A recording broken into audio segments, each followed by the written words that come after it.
बिस्मिल्लाहिर्रहमानिर्रहीम, अस्सलामुअलैकुम, good morning Lahore. आज की खूबसूरत सुबह की बहुत सी चाहतों, बहुत सी मुस्कुराहटों और बहुत सी मोहब्बतों के साथ मैं हूँ रुखमा इरफान मलिक और आप सबको आज के शो में खुश आमदीद कहती हूँ।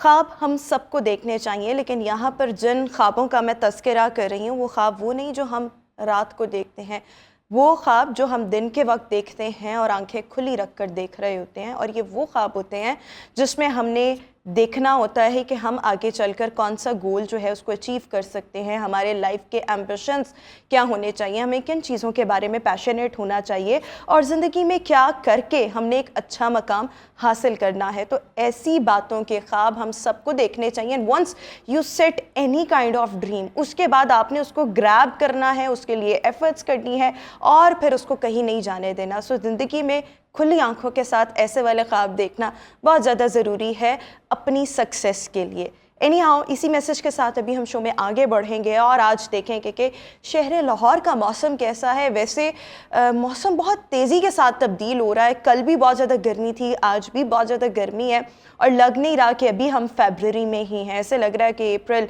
मई जो है उसका आगाज़ जो है वो हो चुका है। बट बहरहाल लोगों ने इसी मौसम के पेश नज़र गर्म कपड़ों का इस्तेमाल भी कम कर दिया है। महकमा मौसमियात का ये कहना है कि अभी बारिश का कोई इम्कान नहीं, लेकिन आने वाले दिनों में मौसम कैसा रहेगा इसके लिए हम अभी कांटेक्ट करेंगे अपने नुमाइंदा अहमद से। तो अहमद, बताइएगा आज शहर लाहौर का मौसम और आइंदा आने वाले दिनों में शहर लाहौर का मौसम कैसा रहेगा? जी बिल्कुल, लाहौर में जो है वो अब सर्दी का जोर टूटता हुआ दिखाई दे रहा है। अगर हम बात करें लाहौर की सुबह के मौसम की, तो आज जो है वो सूरज और बादलों की आंख मचोली जा रही है। ताहम गुज़िश्ता कुछ दिनों से जो है गर्मी की शिद्दत में इजाफा देखा जा रहा है। दिन के औकात में जो है वो दर्जा हरारत 25 से 30 सेंटीग्रेड तक जा रहा है। मैं आपको बता चलूँ आज के हवाले से, तो आज सुबह जो है बादल और सूरज की आंख मचोली जारी है। ताहम जैसे जैसे टाइम गुजरता जाएगा गर्मी की शिद्दत में इजाफा होता जाएगा। शहरियों ने भी जो है वो गर्म मलबूसात का इस्तेमाल अब कम कर दिया है। महकमा मौसमियात के मुताबिक आज अभी इस वक्त जो दर्जा हरारत है वो 16 सेंटीग्रेड है। ताहम इसमें जैसे जैसे दिन गुजरता जाएगा इसमें जो है शिद्दत आती जाएगी और दर्जा हरारत जो है वो 31 सेंटीग्रेड तक जाने का इम्कान है। महकमा मौसमियात का ये कहना है कि आइंदा 24 घंटों के दौरान जो लाहौर का मौसम है वो खुश्क रहेगा, बारिश का जो है कोई इम्कान नहीं दिखाई दे रहा। जी thank you so much Ahmad, हमें मौसम का हाल बता रहे थे। तो जनाब, बारिश का अभी तक कोई इम्कान नहीं और इसके लिए अभी हमें थोड़ा सा वेट और करना पड़ेगा। आगे बढ़ेंगे और फटाफट से क्विकली आज के करेंसी रेट्स आपके साथ शेयर करेंगे। तो यूएस डॉलर की अगर हम बात करें तो 265 रुपीज़ का है। यूरो की अगर हम बात करें तो it's 279.2, UAE dirham 72.8, Saudi riyal 70 rupees. इसके साथ साथ कवेती दिनार, ओ माय गॉड, 86.89 ये रुपीस का है। कैनेडियन डॉलर 194 रुपीस, चाइनीज़ येन जो है 39.76 और इसके साथ साथ न्यूजीलैंड डॉलर 165.34 और इंडियन रुपी 3.18 रुपीस का है। क्विकली अब हम आपके साथ सब्जियों के रेट शेयर करेंगे। अदरक 470 केजी है, आलू 34 रुपीस पर केजी, सब्ज मिर्चें जो हैं वो 86 रुपीस पर केजी और इसके साथ साथ मूली 28 रुपीस, प्याज 160 रुपीस, गाजर 50 रुपीस, टमाटर 38 रुपीस, गोभी 28 रुपीस और शलजम जो है वो 38 रुपीस के आपको आज के दिन मिलेंगे। फ्रूट रेट की तरफ आते हैं तो सेब 275 पर केजी, केला 210 रुपये दर्जन, अमरूद 82 रुपीज़ और अनार जो है वो 275 का, खजूर 410 और इसके साथ साथ पपीता जो है वो 210 रुपये किलो के हिसाब से आपको मिलेगा। तो जनाब, ये तो थे हमारे fruit rates. Welcome back after the break और हम बात कर रहे थे जनाब, मुत्तहिदा अरब अमारात ने एक ही जगह पर मस्जिद, चर्च और इबादत गाह पर मुश्तमिल मजहबी कॉम्प्लेक्स बनाने का ऐलान किया है और इसका बेसिकली मकसद ये है कि मुसलमानों के, यहूदियों के और जो क्रिश्चियंस हैं उनकी जो मजहबी अक़दार या इसके हवाले से जो मुश्तरका अक़दार हैं उनको एक ही जगह पर यकजा किया जाए। सो बेसिकली इस कॉन्सेप्ट के तहत इसका जो क़याम है वो अमल में लाया जाएगा। इस सब के साथ साथ एक बड़ी इंपॉर्टेंट बात यह है कि 3 इब्राहिमी मज़ाहिब के लिए इबादत गाहों का इनेकाद करने वाला ये एक बहुत बड़ा मेगा प्रोजेक्ट है और अब जज़ीरा सादियात पर इसको खोला भी जाएगा। So this was an update update ये आपके साथ शेयर करनी थी। आगे बढ़ेंगे जनाब, और सऊदी अरब ने दुनिया के अब तक के सबसे बड़े शहर के क़याम के हवाले से ऐलान किया है, और इसको डाउनटाउन 2030 में इसको कंप्लीट कर लिया जाएगा। इसको डाउनटाउन का नाम दिया जाएगा, और बेसिकली इसको बनाया जाएगा, अगर हम देखें सो इसका क़याम बहुत जल्दी अमल में लाया जाएगा। अभी थोड़ा सा अरसा लगेगा, लेकिन इस बड़े जदीद शहर को तैयार करने के लिए न्यू मुरब्बा डेवलपमेंट कंपनी के आगाज़ का भी ऐलान किया गया है। इसके साथ साथ इस शहर में अगर हम देखें सो तकरीबन 3.5 लाख के करीब जॉब अपॉर्चुनिटीज़ इनको पैदा किया जाएगा। 80 के करीब यहाँ पर तफरीही मकामात होंगे, सकाफ़ती मकामात होंगे, थिएटर्स होंगे, म्यूज़ियम्स होंगे, इंस्टीट्यूट्स होंगे, यूनिवर्सिटीज़ होंगी, टेक्नोलॉजी के हवाले से मुख्तलिफ यूनिवर्सिटीज़ होंगी। सो ये भी एक बड़ी इंटरेस्टिंग किस्म की खबर है जो हमने सोचा आपके साथ शेयर की जाए। अगली स्टोरी की तरफ आएंगे, और अगली स्टोरी थोड़ी सी अफसोसनाक है, लेकिन मौजज़ाना तौर पर जो बच्चा था जिसके साथ ये हादसा पेश आया वो बाल बाल बच गया, और 1.5 साला बच्चा वॉशिंग मशीन में 15 मिनट तक धुलने के बाद मौजज़ाना तौर पर बच गया। सो बेसिकली हुआ क्या कि एक बच्चा वॉशिंग मशीन में गिर गया और किसी को पता ही नहीं था। बच्चे को तलाश किया जा रहा था पूरे घर में। सो फिर बच्चा जो था वो वॉशिंग मशीन, चलती हुई वॉशिंग मशीन के अंदर पाया गया, और 1.5 साल का ये बच्चा था। इमीडिएटली इसको हॉस्पिटल मुंतकिल किया गया, दिल्ली का, बिकॉज़ ये भारत का वाक़या है। सो वहाँ पर इसको हॉस्पिटल मुंतकिल किया गया। इसको ऑब्वियसली इसको वेंटिलेटर पर भी थोड़ी देर रखना पड़ा, आईसीयू में रखा गया, वार्ड में रखा गया। तकरीबन 12 से 15 दिन के इलाज के बाद अभी ये बेहतर तो हो रहा है, लेकिन इसकी कुछ दवाइयाँ हैं जो एंटीबायोटिक्स हैं वो अभी भी चलती रहेंगी। लेकिन डॉक्टर्स का ये कहना है कि ये सिर्फ और सिर्फ इट्स मैजिकल, बिल्कुल मौजज़ा है, वरना नॉर्मली ऐसे हो नहीं सकता। लेकिन जिसे अल्लाह रखे उसे कौन चखे। तो जनाब ये तो थी हमारी आज की टॉप स्टोरीज़, और अभी हम शो में एक ब्रेक शामिल करते हैं। ब्रेक के बाद दोबारा वापस आएंगे, आपसे मुलाकात होगी एक ब्रेक के बाद। Good morning.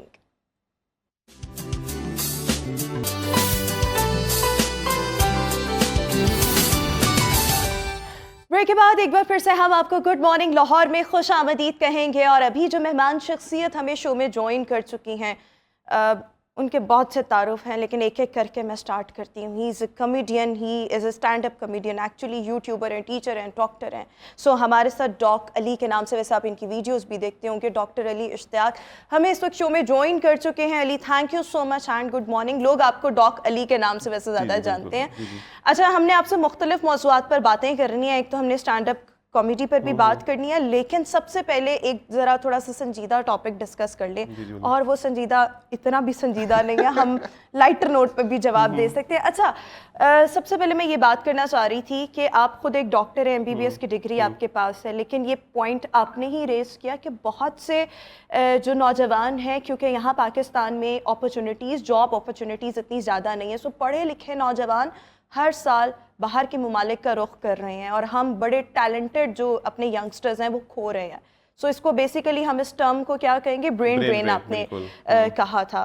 मैं थोड़ा सा डेटा मेरे पास आया तो तकरीबन 7,65,000 के करीब जो यंगस्टर्स थे वो मूव किए 2022 में बाहर, और इससे पहले ये तादाद तकरीबन 2.5 लाख के करीब अगर बनती थी। So what do you think, problem कहाँ पर है और यंगस्टर्स के लिए चैलेंजेस क्या हैं? क्योंकि डॉक्टर के लिए, अगर मैं पर्टिकुलरली डॉक्टर फील्ड की बात करूं, तो वहाँ शुरू में initially it's very difficult for them कि एक स्टैंड ले सकें, कंसिडरिंग द पे स्ट्रक्चर जो तय हुआ है और इतनी जो हर्डल्स हैं जिसके बाद जॉब मिलती है। तो कंपैरेटिवली ईजियर होता है कि अगर वो बाहर के मुल्क जाकर वहाँ एग्ज़ाम दे के वहाँ अपना स्टार्ट ले लें, क्योंकि वहाँ जो स्टार्ट मिलता है और यहाँ स्टार्ट मिलता है, उनकी जो बेसिक सैलरी में ज़मीन आसमान का फ़र्क है। ठीक है, इकोनॉमिकली भी फ़र्क है, मगर एट द सेम टाइम ज़मीन आसमान का लाइफ स्टाइल में भी फ़र्क है। तो ब्रेन ड्रेन इसलिए चल रहा है, जो समझते हैं वो बाहर का एग्जाम दे सकते हैं। मैंने बाहर का एग्जाम दिया यूके का, और मैं भी unfortunately I would use the word कि मैं भी अप्लाई कर रहा हूँ जॉब्स के लिए। तो वो यही होता है कि यहाँ जो आपको स्टार्टिंग मिल रही है, वहाँ जो स्टार्टिंग मिल रही है, यहाँ जो अपॉर्चुनिटीज़ मिल रही हैं, वहाँ जो मिल रही हैं, वहाँ ज़्यादा है। तो ये brain drain very common, unless government जो है यहाँ का पे स्केल बेहतर करे, स्ट्रक्चर बेहतर करे। तो even I would love to stay. कुछ चीज़ों को पॉइंट आउट करें, यहाँ पर अगर कोई MBBS के बाद फॉरेन प्रैक्टिस करता है, हाउस जॉब 2 साल की होती है, हाउस जॉब 1 साल की है, 1 साल की है। सो वो अच्छा, ये अभी 1 साल की है, शुरू से 1 साल की है? मैं जब से जिंदा हूँ तो 1 साल की। अच्छा, जब 1 साल की होगी अच्छा, अभी हम देखें तो 1 साल की जो हाउस जॉब है उसमें किसी भी डॉक्टर की स्टार्टिंग सैलरी कितनी होती है प्राइवेट सेक्टर में और सरकारी में? क्योंकि सरकारी में हर एक को अपॉर्चुनिटी भी नहीं मिलती। वर्किंग आवर्स कितने होते हैं, पर्क्स एंड प्रिविलेजेस कितने हैं, फिर हम इसको बाहर वालों के साथ कंपेयर नहीं, करेंगे। स्टार्टिंग जो हाउस जॉब है जिसे इंटर्न ईयर कहा जाता है, वो अब गवर्नमेंट ने जो तय किया, जो कि अच्छी तय किया, आई वुड से 67,000 एक डॉक्टर की जो गवर्नमेंट में, अभी भी वो ग्रेजुएट हुए। मगर प्राइवेट सेक्टर में डिफरेंट बॉल गेम है, ठीक है। वहाँ वहाँ कितनी है? इट कैन बी 40, 50, वो डिपेंडिंग कि प्राइवेट वाले अपने बजट से काट लेते हैं कि हम इतना अफोर्ड नहीं कर सकते। अब अगर एक प्राइवेट वाला गवर्नमेंट में जाके करना चाहता है तो उसको कोई पैसे नहीं मिलेंगे।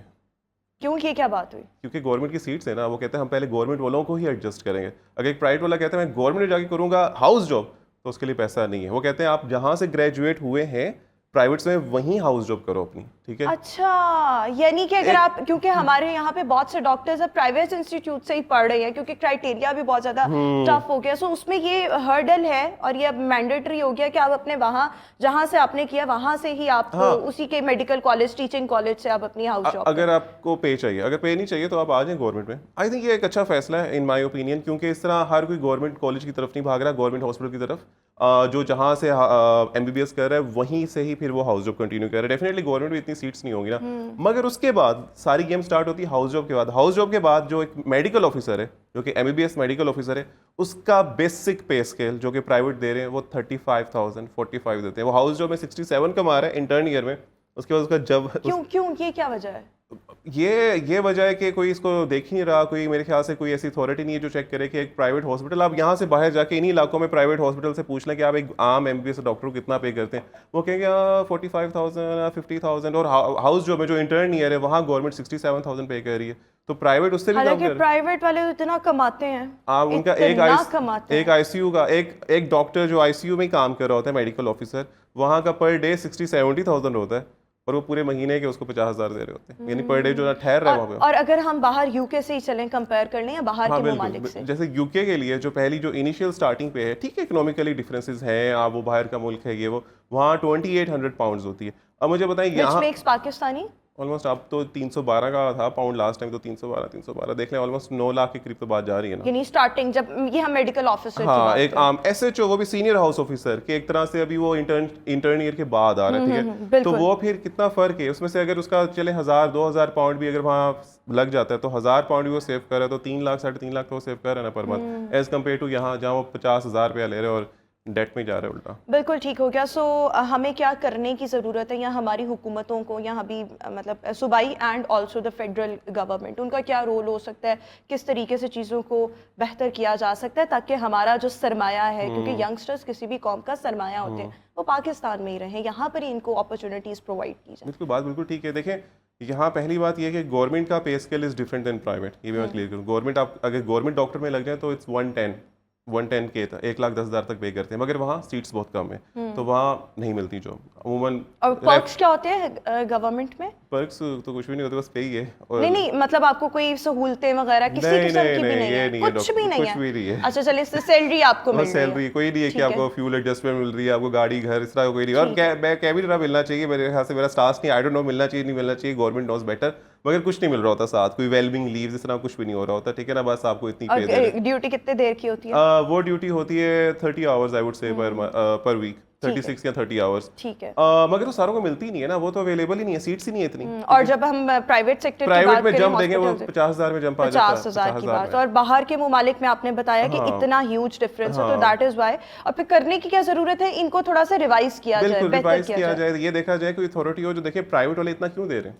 जब आपके पास वो प्राइस कंट्रोल अथॉरिटीज़ होती है ना, जो देखती है चीज़ दुकान में या कितने रुपए की कितनी चीज़ बिक रही है, इसी तरह ये भी हो कि एक हॉस्पिटल में एक डॉक्टर को कितना पे कर रहे हैं, इतना कम क्यों कर रहे हैं। जब गवर्नमेंट कह रही है 1,10,000 हम दे रहे हैं अपनी जगह, तो प्राइवेट में भी तो 1,10 ही होना चाहिए। भी तो इसमें कुछ करना चाहिए ना, कोई स्ट्रिक्टनेस आप करें, कोई रूल्स एंड रेगुलेशन सेट करें, ताकि फिर ज्यादती किसी के साथ ना हो। क्योंकि अगर हम प्राइवेट हॉस्पिटल्स की बात करें, ज़रूरी नहीं है कि वहाँ पर एवरेज स्टूडेंट ही जाकर एक डॉक्टर बनते, बड़े अच्छे अच्छे, ठीक है आपका क्राइटेरिया सख्त है, सीट्स बहुत कम होती हैं सरकारी जो तालीमी इदारे हैं मेडिकल की अगर हम बात करें।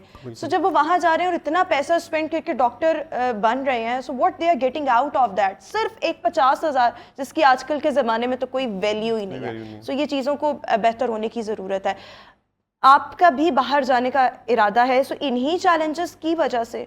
देखिए, बाहर जाने की मेरी पहली रीज़न ये थी कि मुझे अच्छा अर्ली स्टार्ट यानी एक पुश चाहिए शुरू में, और मैंने You have been to Malaysia, right? Yeah. वहाँ आप किस लिए गए हाँ थे? नहीं, I been to Malaysia for some other reason. For example, I been to Maldives to work as a doctor for 9 है, months. ठीक आई है, वर्क ठीक देयर एज अ डॉक्टर, और वहाँ भी पे स्केल अच्छा था. The reason I went there was कि सेम अच्छा बजट क्रिएट हो जाएगा. Why did you come back? Because I had to take this exam जो यूके में है, तो मुझे पाकिस्तान आके वीज़ा करके फिर यूके गया, वहाँ यूके एग्जाम दिया, वहाँ का मेरे पास लाइसेंस है अब, और वहाँ की जॉब्स के लिए मैं अप्लाई कर रहा हूँ. मगर एट द सेम टाइम यहाँ भी मेरा इस वक्त अच्छा काम चल रहा है डॉक्टरी की वजह से नहीं. वो आपके YouTube यूट्यूब की वजह से, स्टैंड अप कॉमेडी की वजह से, कंटेंट क्रिएशन, या मैं फ्रीलांस कर रहा हूँ. डॉक्टरी की वजह से नहीं चल रहा मेरा अच्छा काम, बाकी वजह से चल रहा है. लेकिन चलिए, अल्लाह ताला ने आपको एक मल्टी टैलेंटेड बंदा बनाया है, तो फिर आप अपने स्किल्स को यूज करें. अगर एक चीज आपको इतना अच्छा नहीं अभी फिलहाल दे रही, वो कि डॉक्टर जो है बड़ा एक रिस्पेक्टेबल शोबा है, फील्ड है, लेकिन कोई बात नहीं. अच्छा, आपने स्टैंड अप कॉमेडी की बात की. व्हाट आर द कंपोनेंट्स जो किसी भी एक इंसान को एक अच्छे स्टैंड अप कॉमेडियन बनाते हैं?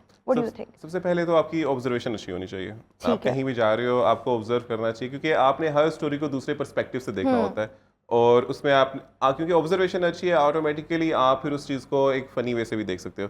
दूसरी बात, पब्लिक स्पीकिंग स्किल्स. मैं कॉलेज में भी हमेशा I was the president of certain societies, और साथ साथ मुझे पब्लिक स्पीकिंग तब से अच्छी लगती थी. तो कोई ऐसी हेजिटेशन नहीं है कि माइक कोई पकड़ा दे, 50 लोग हों, तो I can do anything with the mic. तो ये कुछ चीज़ें, ऑब्जर्वेशन अच्छी हो, दूसरा आपने कहा पब्लिक स्पीकिंग स्किल्स अच्छा, मेरे ख्याल में आपका ह्यूमर लेवल भी अच्छा होना चाहिए. हाँ ये तो इंस्टिंक्टिवली आता है अक्सर. ठीक है, आप ज़बरदस्ती सीख नहीं सकते. और मैं, अगर कोई चाह रहा है कि उसने स्टैंड अप कॉमेडी में जाना है, आगे कुछ करना है, तो आई वुड से, जो मैंने 2-3 साल में, जब 3 सालों से जब से मैं कह रहा हूँ कि आपने कभी भी फोर्स नहीं करना किसी को हंसाने में. The reason you put too much effort into making someone laugh, they never laugh. तो it has to be effortless, तो नेचुरल या एफर्टलेस, कि आप हंसाने की कोशिश. लेकिन आप प्रॉपर एक स्टैंड अप कॉमेडियन बने कब? जब आप, मतलब ऑब्वियसली आपको पता होगा कि मैं अच्छा हंसा लेता हूँ, मेरा अपना ह्यूमर लेवल अच्छा है, सब कुछ अच्छा है, कॉमेडी में अच्छी कर लेता हूँ, लोग भी इंजॉय करते हैं. लेकिन आपने प्रोफेशनली इसको स्टार्ट कब किया? और अभी आपने कहा मैं फ्रीलांसर के तौर पर भी काम कर रहा हूँ, तो वो क्या काम है? वो भी इसी से रिलेटेड? नहीं, वो ये है कि मेरा पहला शो था 3.5-4 साल पहले, फिर बीच में ब्रेक्स वगैरह आई, फिर I got the really good response. कोई ट्रेनिंग नहीं थी कहीं से भी, ठीक है, मगर एक टीम थी जो हम लाहौर में सारे मिलकर अब शोज़ कराते हैं. हर हफ्ते हो रहे होते हैं हमारे शो, हर महीने सॉरी. तो फिर वहाँ से आपको जब अच्छा रिस्पॉन्स मिलने लग जाता है, तो आप बस शुरू हो गए, हर महीने एक शो हो रहा है. और टॉकिंग अबाउट द फ्रीलांस ये है कि we work with certain brands as they to make the strategies regarding their marketing. ठीक है ना, हम साथ साथ I make online videos as well, जो भी ब्रांड्स के लिए होती हैं. तो एक तरह से मेरा एक काइंड ऑफ प्रोडक्शन हाउस है, एक मेरी टीचिंग एकेडमी है ऑनलाइन, और साथ साथ कंटेंट क्रिएशन है. तो ये चीज़ें इकट्ठी मिलती हैं.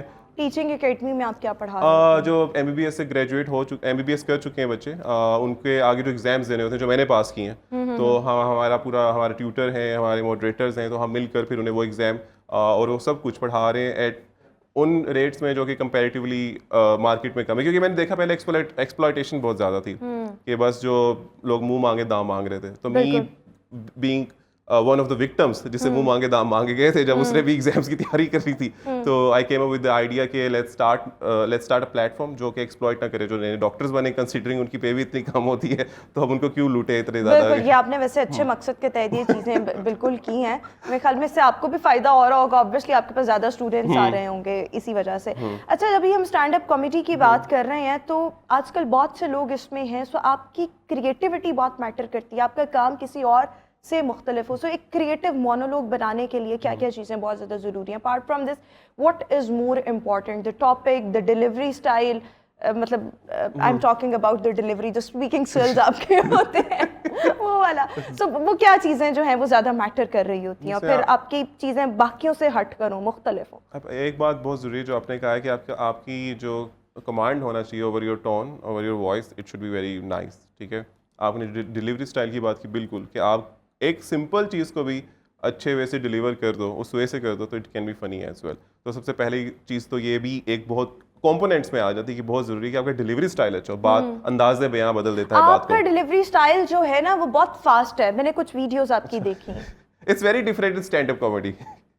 ये अच्छा, मुझे ऐसे लगा कि ना आप ना वीडियोस की एडिटिंग में ना उसको फास्ट कर लेते होंगे, स्पीड अप कर लेते होंगे. मैं तेज बोलता हूँ क्योंकि मैं नहीं चाहता मेरी कोई वीडियो 1.5x में देखे. अच्छा, मैं लोगों का टाइम बचाता हूँ तेज बोलकर. अच्छा, तो इसलिए मैं ये भी आपके अंदर नेचुरली था ना, मतलब हाँ बिल्कुल, गॉड गिफ्टेड एक चीज ये है। देखिए इंसान अटेंशन स्पैन ही बहुत कम है ह्यूमंस का, ठीक है ना। अगर मैं इतना स्लो बोलूंगा तो कौन सुनेगा मुझे, तो आपको मिनिमल टाइम में ज़्यादा से ज़्यादा इन्फॉर्मेशन कन्वे करनी है, तो वो मैं तेज़ी से बोलता हूँ। And talking about the stand up, that's a different ball game. आप ऑडियंस के सामने आप इंटरेक्ट कर रहे हो, you can be slow, you can be fast, you can change your tone up and down, तो वो सारा वो तो एक डिफरेंट बॉल गेम आ जाता है। बिल्कुल ठीक हो गया। अच्छा, जब आप टॉपिक्स सिलेक्ट कर रहे होते हैं कि अब मैंने इस पे करना है, कुछ मैंने देखा वो काइंड ऑफ रिव्यू भी था और उसको आपने फनी कंटेंट में क्रिएट कर लिया, तो इस तरह सो वो नॉर्मली आप किस क्राइटेरिया पर वो चीज़ें फॉल कर रही होती हैं, या मेरिट क्या होता है जिनको आप पिक करके फिर उस पर कॉमेडी वीडियोस वगैरह बना रहे होते हैं? वो यही होता है कि जिसमें आप समझते हो कि आप अच्छा बोल सकते हो। मैं इस तरह कोशिश नहीं करता कि कोई ट्रेंडिंग में कोई चीज़ होगी है तो मैं उसको पकड़ के बोल दूं, हालांकि एल्गोरिदम के लिए इट्स वेरी नाइस। अगर मैं समझ सकता हूँ मैं उसको अच्छा बोल सकता हूँ, कुछ भी ट्रेंडिंग में चल रहा हो तो ठीक है, वरना इट्स मोर अबाउट कि जो चीज़ आपने अपने वे से ऑब्जर्व की है, you just voice it out, ठीक है ना, क्योंकि दैट्स यू बीइंग यू। तो जब आप वो वॉइस आउट करते हो तो फिर आप बाकियों से डिफरेंट हो जाते हो। मेरा कंटेंट वैसे PG-13 है, like it's a family friendly content which then again I believe is rare, ठीक है। तो फिर एक बात ये भी आ जाए कि अच्छा आपने एक साफ कंटेंट बनाना है जो कि फैमिलीज भी देख सकें और एक अच्छा टाइम उनका गुजर सके। अच्छा, अभी आपने निदा यासिर का रीसेंट क्लिप देखा जिसमें जो बहुत ज्यादा वायरल हुआ है, 1992? हाँ हाँ जी हाँ, बिल्कुल देखा। तो उस पर नहीं आपने सोचा कि इस पर भी तो बड़ा अच्छा कुछ हो सकता है, ट्रेंडिंग में भी है? और देखें आपकी बात सही है, मगर मैंने निदा यासिर का ट्वीट पढ़ा था जिसमें वो कह रही थी कि she is going through some depression, ठीक है। तो मी बीइंग अ डॉक्टर या मेडिकल फील्ड से रखते हुए तो आई डोंट थिंक सो इस तरह की कोई बात मैं कभी करूँगा कि अगर कोई खुद ओपनली एक्नॉलेज कर रहा है कि she is under some stress, तो मैं नहीं समझता उनका मजाक उड़ाना चाहिए। बिल्कुल ठीक हो गया, ठीक हो गया। अच्छा, एक आखिरी सवाल, क्योंकि अब हमने ब्रेक शामिल करनी है, कि एक तरफ मेडिकल, एक तरफ टीचिंग, फिर एक तरफ कॉमेडी, और फिर आपने यूट्यूब भी स्टार्ट कर लिया। सो आपको नहीं लगता कि आपने बहुत सारे रिस्क इकट्ठे ले लिए? क्योंकि कभी कभी ऐसे होता है कि डॉक्टर एक बहुत ज़्यादा संजीदा शोबा है, ठीक है, और उस पर फिर आपने कॉमेडी ऐड कर ली, तो लोग फिर आपको सीरियस नहीं ले रहे होते। कोई रिस्क इन्वॉल्व थे इन सब में, या बस आपको जो अपॉर्चुनिटी मिली, आपको लगा आपके अंदर ये टैलेंट है तो भाई स्टार्ट कर लेते हैं? नहीं, जब मैं लेट्स से मैं जब टीच कर रहा हूँ, वो भी MBBS स्टूडेंट्स को ही कर रहा हूँ, एज अ डॉक्टर ही कर रहा हूँ, तो वहाँ जाके I wouldn't be talking about my stand up comedy, that's a different ball game. वो कहीं और बात लोग होगी। आपको जानते हैं ना उस वजह हाँ, से। उसे जानते हैं, सारे स्टूडेंट्स जान रहे होते हैं, मगर मैं वहाँ टीचर हूँ, मेरा जो ऑब्जेक्टिव है वो ये पर्टिकुलर टॉपिक पढ़ाना है, वो पढ़ाना है जो भी मैंने जाके पढ़ाना है इसके बाद, ठीक है। तो वो आई डोंट थिंक सो वो मेरी पर्सनल लाइफ होती है, वो अलग है जो टैलेंट मैं समझता हूँ, और as me being a doctor वो एक अलग फील्ड आपको है। लगता है आपने कोई रिस्क एज सच नहीं नहीं, लिया? मैं तो समझता हूँ बल्कि अच्छी बात है, मल्टीपल स्ट्रीम्स ऑफ इनकम। मैं एक ही जगह सारे अपने एग्स नहीं डाले एक बास्केट में, मेरे पास डिफरेंट वेंचर्स इकट्ठे चल रहे हैं। बिल्कुल ठीक हो गया। बहुत शुक्रिया डॉक्टर अली इश्तियाक, डॉक अली के नाम से अपने जानते हैं, हमारे साथ शो में मौजूद थे। अभी एक ब्रेक के बाद वापस आएंगे। Good morning.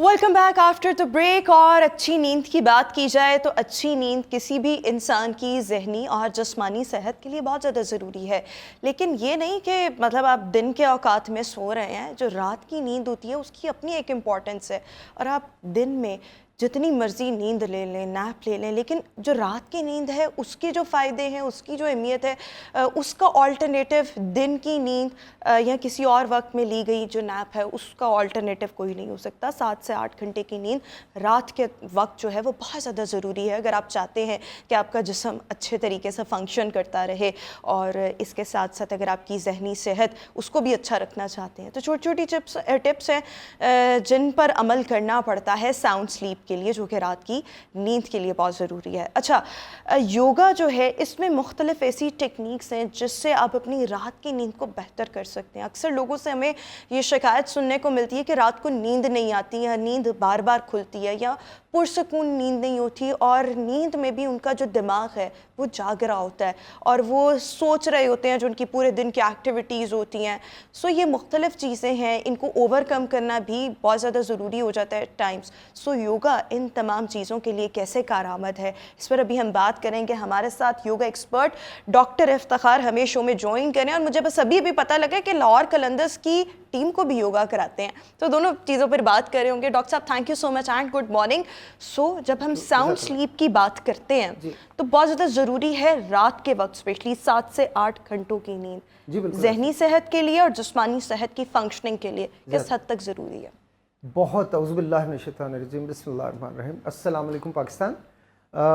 जी बेइंतहा ज़रूरी, आपने बड़ी ज़बरदस्त बात की नेचर ने, अल्लाह सुब्हान ताला ने इंसान को जो उसकी अलाइनमेंट बॉडी की है और जो हमारी लाइफ को वो किया है पूरे सोलर सिस्टम के साथ। हम अगर अपना मॉर्निंग और इवनिंग के जो सेशंस हैं इस तरह से हम according to the solar system कर लें, यानी नेचर का हिस्सा बन जाए, तो हमें अल्हम्दुलिल्लाह कोई वजह नहीं कि नींद अपने बड़े अच्छे टाइम पे ना आए। और दूसरा ये है कि हम मेडिकली हमेशा फिट रह सकते हैं अगर हम, नबी पाक सल्लल्लाहु अलैहि वसल्लम का फरमान है कि जब अंधेरा छा जाए तो चिराग गुल कर दो, लेकिन हम इसको इग्नोर करते हैं।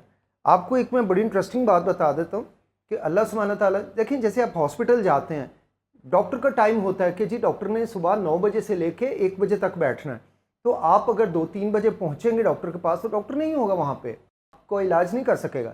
अल्लाह सुब्हान ताला ने जिस्मानी जितने भी अमराज हैं उनके इलाज के लिए जो रोज़ाना की बुनियाद पे ओपीडी खोली हुई है, वो रात को 10 बजे शुरू हो जाती है और रात के 2 बजे तक चलती है। ये फिजिकल बीमारियां हैं जिनमें डायबिटीज़ है, हार्ट डिजीज़ है, लिवर डिजीज़ है, किडनी डिजीज़ है, इस तरह मेटाबॉलिक डिजीज़ है, बहुत अच्छी जितनी भी डिजीज़ हैं आप यकीन माने इनका फ्री इलाज होता है। इसके लिए हमें किसी रात मेडिसिन की 10 बजे से मिडनाइट 2 बजे तक, 2 बजे तक, ठीक है। यानी आपका मतलब ये है कि सोए से पहले जाना चाहिए ताकि आप आहिस्ता आहिस्ता साउंड स्लीप को पहुंच जाएं, और वो जो 10 से 2 बजे के दौरान है इसमें आपका जो सिस्टम है उसको मुख्तलिफ तरीकों से एंटरटेन किया जा सकता है, प्लस बिल्कुल जो ऐसे। बीमारियां हैं उनसे भी निजात मिल अच्छा, सकती है। इसका एक तरीकाकार अल्लाह सुब्हान ताला ने किया है। जब हम इशा के बाद लाइट्स को गुल कर देते हैं एटलीस्ट बाय 10, तो हमारे ब्रेन में एक पीनियल ग्लैंड है जो मतलब एक फिजिकल क्लॉक है हमारी बॉडी का, और ये रिलीज़ करता है मेलाटोनिन को। मेलाटोनिन एक ऐसा न्यूरोट्रांसमीटर है, एक ऐसा हार्मोन है जो कि अंधेरे में सिर्फ जाके सिक्रीट होता है। मेलाटोनिन का काम क्या है कि बॉडी के अंदर जितने हैवी मेटल्स हैं और जितने फ्री रेडिकल्स हैं जो हमारी बॉडी में ऑक्सीडेशन पैदा करते हैं, ऑक्सीडेशन से क्या होता है, स्वेलिंग होती है बॉडी में, इन्फ्लेमेशन आती है। एक तो जब इन्फ्लेमेशन आती है आप हर वक्त प्रोन हो जाते हैं इन्फेक्शंस, आए दिन इन्फेक्शन, आए दिन डॉक्टर्स। दूसरा, बॉडी में अगर इन्फ्लेमेशन ज़्यादा टाइम रहेगी तो बॉडी की पीएच जो है वो चेंज हो जाती है। बॉडी की पीएच जो है वो जैसे ही लो होगी तो आपके अंदर एसिडिक मीडियम हो जाएगा। एसिडिक मीडियम जो है वो कैंसर के लिए इंतहाई फेवरेबल है। आज लोग बेहद तेज़ी से, यूँ मुझे डर लग रहा है कसम खुदा की कि लग रहा है कि लोगों को नज़ला ज़ुकाम की तरफ कैंसर होना शुरू हो जाएगा। बेसिक ये है कि हम कैंसर को खुद पैदा कर रहे हैं लेकिन हमें अंदाज़ा नहीं है। जो हम हाई कार्ब डाइट ले रहे हैं और लो फैट डाइट ले रहे हैं, ये हमारे लिए बड़ा मसला है। इसको उल्टा चलाना है, यानी फैट डाइट और लो कार्ब डाइट हम ले तो हमारा लिवर, किडनी और अच्छा, बॉडी यहाँ को पर कोई मैं थोड़ा प्रॉब्लम सा नहीं होगी। ऐड करना चाहूँगी। एक तो जब आप सोलर सिस्टम की बात कर रहे हैं जी। उसके मुताबिक अपनी रूटीन सेटल डाउन करना है। इट मीन्स बिल्कुल। कि आपने तब जागना है जब सन राइज होता है और आपने अपने काम तब कंप्लीट कर लेने हैं जब सन सेट होता है, जी, सूरज बिल्कुल गुरूब हो रहा होता बिल्कुल है। ऐसे। सो वो आप उस क्लॉक के साथ चलेंगे तो आप नेचर के भी करीब रहेंगे और आपकी बॉडी फंक्शनिंग वो भी बेहतर रहती रहेगी। नींद का जो पैटर्न है, स्लीप पैटर्न, वो भी ठीक रहेगा। अच्छा, जब आप ये बात करें ना डाइट्स की, तो अभी हम फ्राइडे को ही अपने शो में एक टॉपिक डिस्कस कर रहे थे कि ये जो कीटो डाइट्स हैं और ये जो दूसरी किस्म की डाइट्स हैं, यो डाइटिंग की भी बात हो रही थी। सो बेसिकली वो आपकी बॉडी को, और स्पेशली द कीटो डाइट्स जिसमें आप बहुत ज़्यादा हाई फैट कंज्यूम कर रहे हैं और लो कार्ब पर जा रहे हैं, एवरेज प्रोटीन, वो आपकी बॉडी को बहुत ज़्यादा एसिडिक कर देती है। सो वो आपकी बॉडी फिर मतलब आपके ऑब्वियसली मुख्तलिफ ऐसी कंडीशंस पैदा होती हैं जिससे आपकी सेहत ठीक नहीं रहती। लेकिन अभी मैं थोड़ा सा इसलिए कंफ्यूज हुई, आप कह रहे हैं high fat diet and low carb diet, तो वो तो जब हमारी बॉडी को एसिडिक करती है, जो कि उस पर रिसर्चेस भी मौजूद हैं, तो वो तो फिर आप कह रहे हैं कैंसर के लिए फेवरेबल है। बहुत फेवरेबल है। आप बिलीव करें कि जब आप लो कार्ब पे डाइट पे जाएंगे तो आपकी जो सेल का जो माइटोकॉन्ड्रिया है इसके ऊपर लोड आना खत्म हो जाएगा। माइटोकॉन्ड्रिया क्या है, हमारा एक पावर हाउस, एनर्जी हाउस है। लेकिन हमने हाई कार्ब डाइट से और स्ट्रेस से उसको इतना, उसके एक्शन को हैम्पर्ड कर रही है और उस पर लोड पे लोड, हमारे हाथ में सोडाज पे सोडाज आ रहे हैं।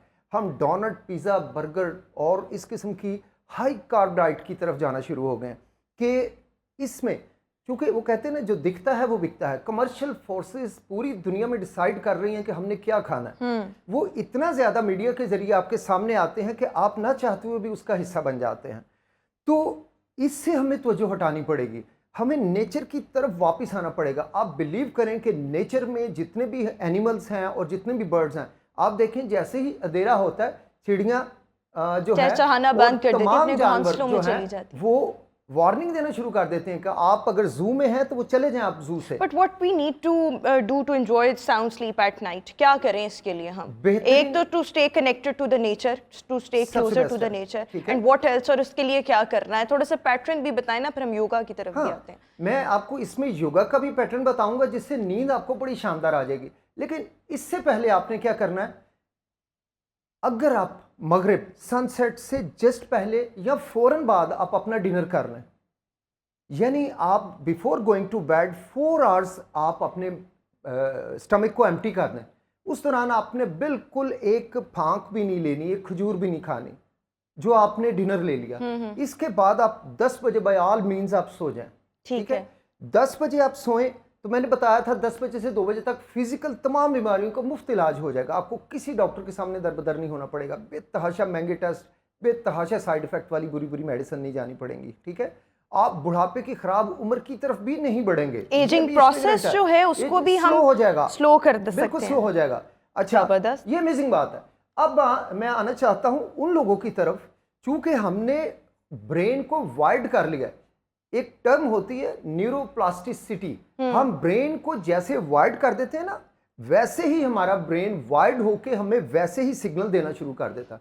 आप चाहें तो किसी बड़ी सी बड़ी पेन को पहले ब्रेन को अनवाइड करके लर्न करना पड़ेगा कि कैसे हम नई वायरिंग करेंगे, और नई वायरिंग या नई प्रोग्रामिंग जब ब्रेन को देना शुरू कर देंगे ना, तो ऑनेस्टली हमें किसी पेन किलर की जरूरत नहीं पड़ेगी। हम अपनी बड़ी से बड़ी डिजीज को बॉडी से एरेडिकेट करने की पोजीशन में आ सो जाएंगे। नंबर 1 आपने कहा कि जिस तरह से अपना स्लीप पैटर्न है और तमाम एक्टिविटी एंड रूटीन है उसको सूरज के मुताबिक कर लेना है। बिल्कुल उससे। आप सनसेट जब सनराइज जो है तब आप उठ जाएं और सनसेट तक आपके काम कंप्लीट हो जाएं, हो जाए। खाना शाना भी आप खा लें और उसके बाद रात 10 बजे तक आप सो जाएं। व्हाट एल्स, या योगा हमें कैसे हेल्प आउट कर सकता है? बिकॉज अगर हम देखें तो अभी हम बहुत ज़्यादा यूज टू हो गए हैं रात देर तक जागने के हवाले से, और हम सोने से पहले बहुत ज़्यादा डिवाइसेस का इस्तेमाल, लैपटॉप्स, मोबाइल फ़ोन्स का इस्तेमाल, इससे लगता है कि ये हमारे लिए एक लोरी का काम कर रहे हैं। मुझे तो ऐसे ही लगता है अगर मैं इसको हाथ में नहीं पकड़ूंगी और बेड में इसको इस्तेमाल नहीं करूंगी तो शायद मुझे नींद ही नहीं आएगी। यानी हमारा ब्रेन उस तरह से अब प्रोग्राम्ड हो चुका है। अब इसके लिए हमने योगा करना है, अपने जो ओल्ड हैबिट्स हैं उनको ब्रेक करने के लिए। सो योगा की टेक्निक सब बताएं और योगा कैसे हेल्प कर सकता है। एक छोटी सी बात मैं बताना चाहूँगा। अमेरिका में एक रिसर्च हुई है, उसमें उन्होंने एक माउस को क्या किया, उसके सामने खाना रख दिया हुआ और उसके बाद उन्होंने उसको डोपामिन के शॉट देना शुरू किए। The happy hormone. Happy hormone. अब हो रहा था कि उसको उसमें उन्होंने एक इलेक्ट्रोड उसके ब्रेन में लगा दिया था, उसमें थोड़ा सा शॉट देते थे और वो अपना खाना भूल के फिर से डोपामिन के उसमें लग जाता था। हत्ता कि उन्होंने उसको फॉर द आवर्स उसको कंटिन्यूस डोपामिन के शॉट्स देते रहे थ्रू इलेक्ट्रोड, और उसने बहुत भूखा होने के बावजूद खाने की तरफ देखा भी नहीं है। हमारे बच्चे आजकल पेरेंट्स बहुत शिद्दत से वो आके शिकायत कर रहे होते हैं मीडिया पे और हर जगह कि बच्चे आप देखते हैं कि बच्चे सामने खाना पड़ा हुआ है लेकिन वो कंप्यूटर पे लगे हुए हैं, कंप्यूटर के जरिए उन्हें बार बार डोपामिन के शॉट्स दिए जा रहे हैं और वो खाना ठंडा हो जाता है, वो रिलैक्स फील कर रहे हैं, रोटी उतर हैप्पी जाती फील है, कर रहे हैं, happy feel सेटिस्फाइड फील कर तो रहे हैं। भूख वो ख्याल ही नहीं जा रहा ख्याल नहीं चीज़ों की है। तरफ। अच्छा, हम अगर सूरज के हिसाब से नहीं चलेंगे, सूरज के हिसाब से अल्लाह सुब्हानहू तआला ने कैलिब्रेशन की हुई हमारी बॉडी के, उस हिसाब से अगर हम खाना नहीं भी खाएंगे तो उस हमारा जो प्रोटॉन पंप है जो से एसिड रिलीज करता है, उसने अपने टाइम पे उसको रिलीज कर देना, चाहे फिर हम खाएं ना खाएं। और एक टाइम ऐसा आएगा कि एसिड तो होगा, पेप्सिन तो होगा, एंजाइम तो होंगे, लेकिन अगर फूड नहीं है तो वही आपकी बॉडी की चीज़ आपके लिए एक ट्रामेटिक चीज़ बन जाएगी, नुकसान देने वाली।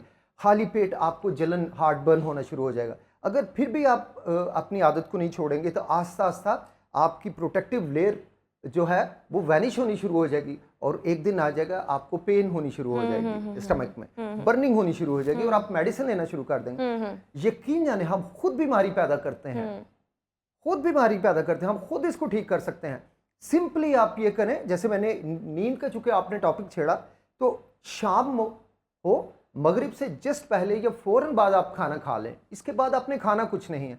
लेकिन आप ऐसा कर सकते हैं, ग्रीन टी आप ले सकते हैं, आप जो है पानी ले सकते हैं। अच्छा, बाज़ लोगों की आदत होती है ल्यूक वार्म दूध का इस्तेमाल करना सोने से पहले। उनको लगता है कि कोसा दूध, नीम गर्म दूध अगर हम सोने से पहले पिएंगे तो ये हमें अच्छा फील कराएगा, हमारी फंक्शनिंग भी इससे अच्छी रहेगी।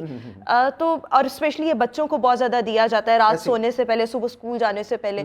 सो आपको लगता है कि फिर अगर हम वो अपने आप को 4 आवर्स की वो ब्रेक दे रहे हैं, वो गैप आ रहा है, लेकिन सोने से पहले अगर हम 1 ग्लास दूध का पी लें तो वो कोई नुकसानदेह नहीं उस हाँ, तरह से? एक चीज़ें हैं, एक तो उसमें शुगर ऐड ना की जाए, ठीक है, क्योंकि अल्लाह सुब्हान तआला ने बॉडी का ऐसा सिस्टम रखा है कि दिन में 40% एसिड रिलीज होता है, नाइट में 60% होता है, और उसमें ऑलरेडी नेचुरल शुगर लेक्टोज की सूरत में बिल्कुल वैसे ही होती है, मौजूद है। वैसे मौजूद होती है।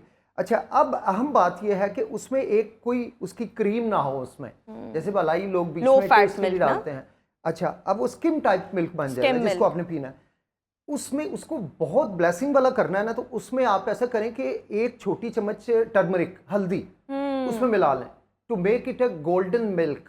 अच्छा, कल अभी मैं किसी से बात कर रही थी खशखाश के फायदों पर। सो somebody told me कि अगर आप थोड़ी सी खशखाश किसी पोटली में डाल के गर्म दूध में थोड़ा सा उसको उसको घोल लें थोड़ी देर, लाइक वो उसको थोड़ी देर डिप करना है, सो इससे भी आपका नींद पैटर्न बहुत बेहतर हो सकता है। उससे भी आगे की चीज़ मैं आपको बताने लगा हूँ। एक तो ये गोल्डन मिल्क कर लें इवनिंग में, जैसे 7-8 बजे गोल्डन मिल्क ले लें, हल्की आंच पे दूध को पकाएं 1 छोटी चम्मच हल्दी में, उसमें आप नट्स डाल सकते हैं, चंद एक नट्स उसके टेस्ट को बढ़ाने के लिए। उसमें आप हनी ऑर्गेनिक वाला ऐड कर सकते हैं, 1 टीस्पून आप ऐड कर सकते हैं, या स्पूनफुल भी आप ऐड कर सकते हैं।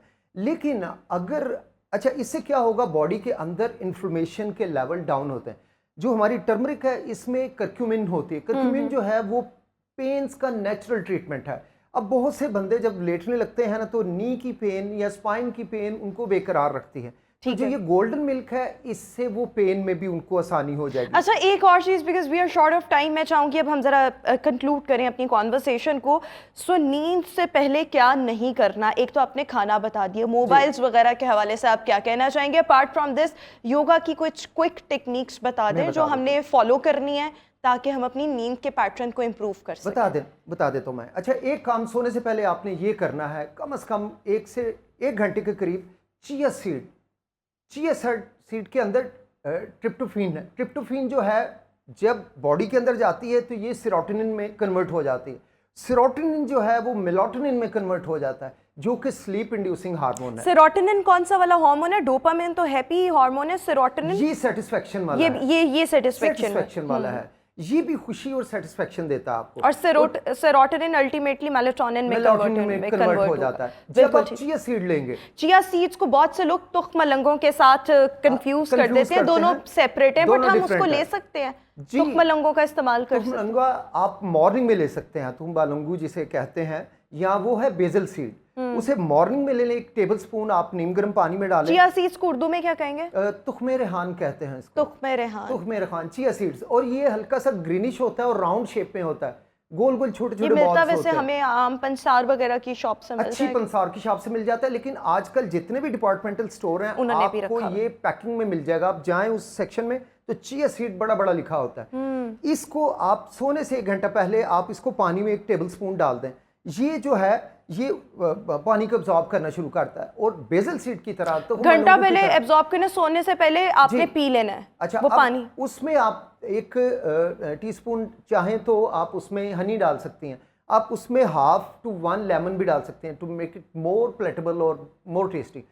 उसको ड्रिंक कर लें सोने से पहले। ट्रिप्टोफैन, और उसमें यानी टर्की से ट्वाइस ट्रिप्टोफैन होती है। ट्रिप्टोफैन जो है कन्वर्ट होगी सेरोटोनिन में, तो आपको अच्छी फीलिंग आनी शुरू हो जाएगी। अच्छा, और quick yoga techniques last 20 second. इसमें आपने ये करना है कि ये आपकी लेफ्ट नॉस्ट्रल है, ये आपकी राइट नॉस्ट्रल है। आपने फर्स्ट राइट नॉस्ट्रल को क्लोज करना है, अपनी स्पाइन को क्लोज करना है, और लेफ्ट नॉस्ट्रल से आपने इनहेल करना है, और ये बैली में हवा भरी जाएगी लाइक ए बैलून। इसके बाद आपने पिंकी फिंगर से इसको क्लोज करके राइट नॉस्ट्रल को खोल के डबल टाइम में इसको आउट करना है। जैसे ये डबल टाइम में आउट हो जाएगा, अगेन आपने राइट से वापस इनहेल करना है, राइट को क्लोज करना है, और फिर लेफ्ट से एक्सहेल कर देना है डबल टाइम में। ये कैसी खूबसूरत ये टेक्निक है। एनालोम विलोम तो नहीं है? इनोलम विलोम, एनालोम क्या है? इनोलम विलोम इनोलम विलोम। चले, जी, मैंने एक संस्कृत का वर्ड है हाँ। जिसका मीनिंग है अल्टरनेट ब्रीदिंग। आपने 1 से या लेफ्ट से इनहेल करना है और दिल में काउंट करना है 1 2 3 या 4 5 तक आपने इनहेल करना है और उसको राइट से लेफ्ट को क्लोज करके राइट से एक्सहेल करना है डबल टाइम में। बिल्कुल ठीक हो ठीक गया। है? ये ऐसे बेसिकली इन 2 फिंगर्स का इस्तेमाल, यहाँ से प्रेस किया, यहाँ से इनहेल किया, जी, इनहेल करके इसको बंद किया लाइक लेफ्ट साइड से और बेबी फिंगर से, और उसके बाद इधर से एक्सहेल Exhale। करके फिर दोबारा इधर जो से ही एक्सहेल इनहेल करना। टोटल हो गया दोबारा राइट से इनहेल करना है। ऑल्टरनेटिव ब्रीदिंग इसको कहते अल्टरनेट हैं। ब्रीदिंग। बिल्कुल। अच्छा, ये आपकी जो ब्रेन के अंदर स्ट्रेस फैक्टर है, आप इसको एक ही दफा करेंगे आपको इतना सुकून और मजा आएगा, इतना अच्छा किसी भी लगेगा, टाइम कर सकते हैं। Specially before going to bed. ठीक है। आपको कितनी देर वैसे करना है? एक ही दफा कर लें? देखिए, नहीं एक दफा नहीं, इसका जैसे हम लेफ्ट से इनहेल करेंगे, राइट से एक्सहेल करेंगे, राइट से इनहेल करेंगे, लेफ्ट से एक्सहेल कर देंगे तो ये एक सेट हो जाएगा। इसके आपने एटलीस्ट 10 सेट्स करने की कोशिश करनी है। लेकिन इसमें याद रखना है कि आपकी आईज क्लोज हो, आपके लिप्स क्लोज हो और आपकी स्पाइन इरेक्ट हो। ओके, बैठ के करना है, ऐसे नहीं कि आप ढीले होकर बैठ जाएं। लेट के भी नहीं करना।